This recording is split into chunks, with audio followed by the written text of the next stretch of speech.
خد مني واشتري. النادي الاهلي والنادي الزمالك كل واحد قبل يوم 29 ولقاء القمه عنده مباراه.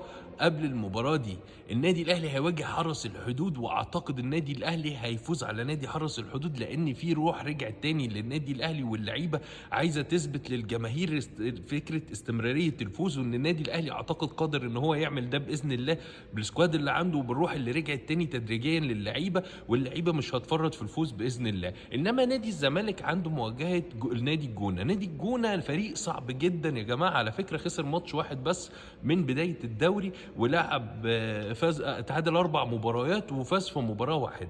فاعتقد ان النادي الزمالك اصلا اللي بيفكر من دلوقتي في ان هو يفوز على نادي الاهلي يوم 29 مش هيقدر يعدي عقبه نادي الجونه، وهتكون عقبه صعبه بالنسبه له وهيفقد فيها نقاط، وان نادي الجونه هيعمل نتيجه ايجابيه باذن الله، يا اما بالتعادل ويا اما نادي الزمالك هيخسر المباراه دي. وافتكر مني، والنادي الاهلي هيواجه نادي الزمالك يوم 29 وهيدوس على وش نادي الزمالك ويحقق فوز، وهتبقى نقطه فارقه جدا جدا جدا في مسابقه الدوري، لان النادي الاهلي لو فعليا اللي بقوله ده حصل هيركب بطوله الدوري وبعد كده في المباريات اللي بعدها وهيتصدر وهاخد الدوري. وافتكر مني واحفظ الفيديو ده، وتعالى نتقابل بعد يوم 29.